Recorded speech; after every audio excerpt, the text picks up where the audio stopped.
Now I'm guessing you've clicked this video because you've seen one of EVE Online's pretty enticing adverts while scrolling through YouTube. Or perhaps you've seen footage of one of the many giant battles with thousands of players and thought, I wouldn't mind a piece of that. Well, whatever it is that's piqued your interest, I don't think you'll be disappointed in what EVE has to offer. That being said, EVE can be a bit of an uphill battle if you don't go into it prepared.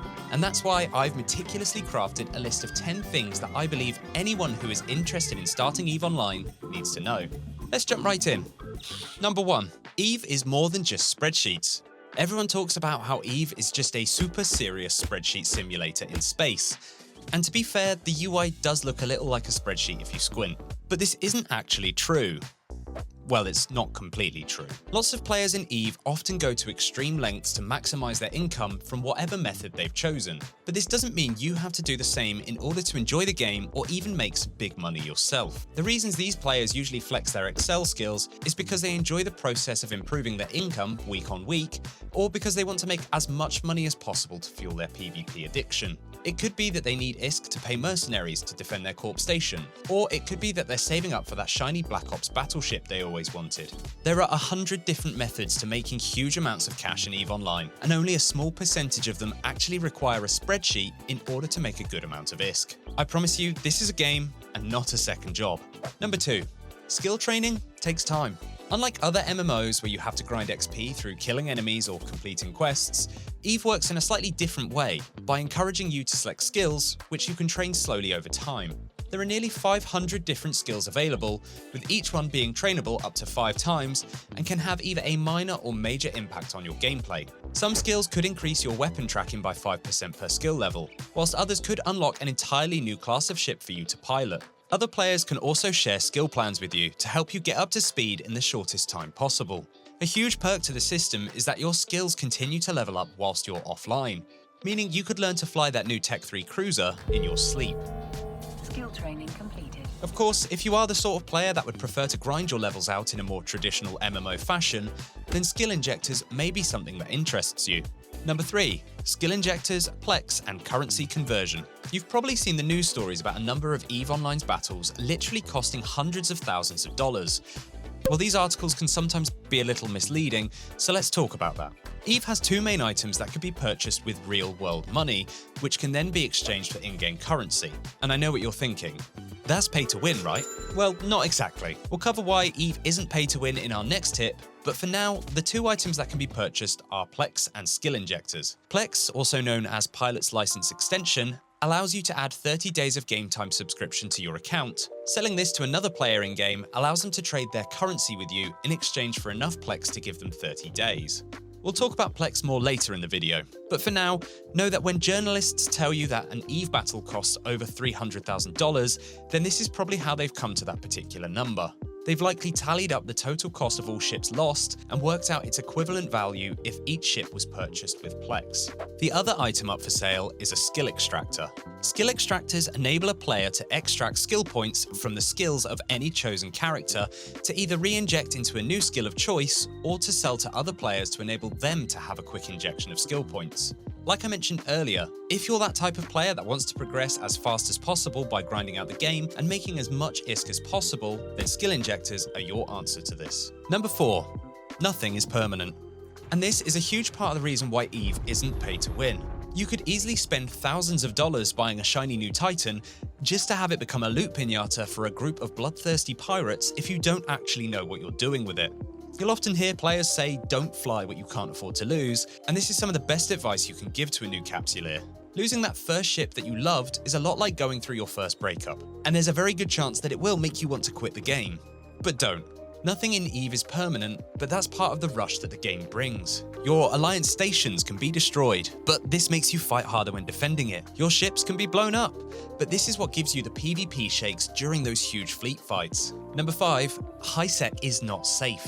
EVE has thousands of different solar systems, each with varying levels of security. Nullsec are systems with a security level lower than 0 and have no policing whatsoever. Low-sec, or systems with an above 0 but below 0.5 security rating, have limited policing in the form of gate guns and some limitations on specific weapons. And high-sec, which are the systems with a security rating of 0.5 and above, and have a police force known as Concord that will show up and annihilate anyone who aggresses another player illegally. Whilst you may feel like you can sleep soundly at night, safe in the knowledge that Concord will protect your ship whilst you travel around HiSec, well, unfortunately that's not the case. HiSec is crawling with rather unsavoury players known as suicide gankers. These players use a large number of cheaply fitted ships with high volley damage to destroy whatever they decide is a worthwhile target. A worthwhile target to a ganker is usually haulers carrying billions of ISK worth of goods, or shiny ships fit with faction or dead space modules that could be worth a ton if dropped. Learning to spot suicide gankers and their tactics normally happens as a result of being a victim to them. As per tip number 4, don't fly what you can't afford to lose. Number 6. Bigger isn't always better. In order of ship sizes available currently, we have frigates, destroyers, cruisers, battleships, and capitals comprised of carriers, dreadnoughts, force auxiliaries, and titans. As you start progressing through the early stages of the game, you might think that bigger ships mean more damage and more defenses, thus it's better. But this isn't always the case. Whilst a battleship can do massive damage and can take massive damage, it struggles to actually apply that damage to a smaller and more agile target, such as a frigate, due to its slower weapons. This can lead to situations where a frigate could pin down a battleship for a long period, whilst waiting for its fleet to arrive to finish it off. As a general rule, always assume a ship size above is capable of destroying the size below. For example, a cruiser could easily hit a destroyer, or a battleship could easily hit a battlecruiser. Obviously, this depends on fits and player skill, but this is a good basic understanding in the early days. Number 7. Player skill does matter. When you first play EVE, you might be tricked into thinking that combat is as simple as orbiting an enemy and cycling your weapons until the target dies.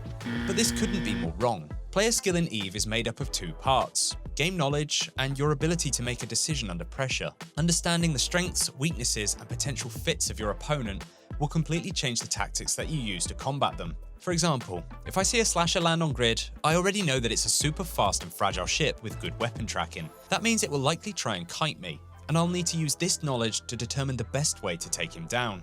Manual piloting is also a huge part of player skill, and being able to position yourself without the approach and orbit buttons can be the difference between life and death. Number 8. You can buy game time with in-game currency, but don't. Here's why.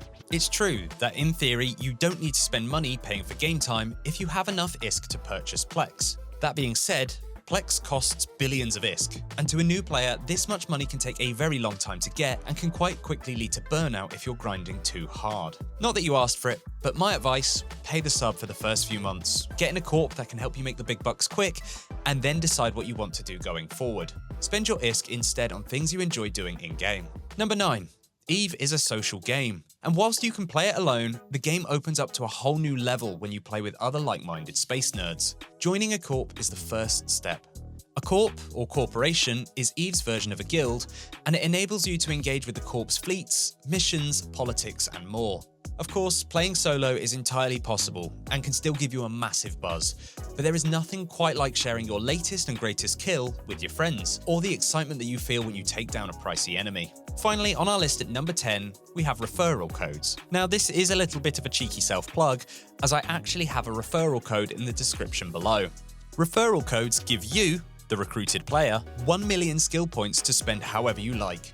Even if you've already started your account and created your character, you can still use this link to claim your 1 million skill points. Once you've received your 1 million skill points, don't spend it all at once. Give it some time to learn what aspects of EVE you enjoy, and then when you're in the position where you need to wait 3 days to get into that battleship you always dreamed of, you can just use a portion of the 1 million skill points to speed it up. Hopefully, this list helps you get a feel for EVE before you install the game and get lost in the ever-changing universe of New Eden. Leave me one of your top tips for beginner EVE players in the comments below, or I'll gank you in HiSec.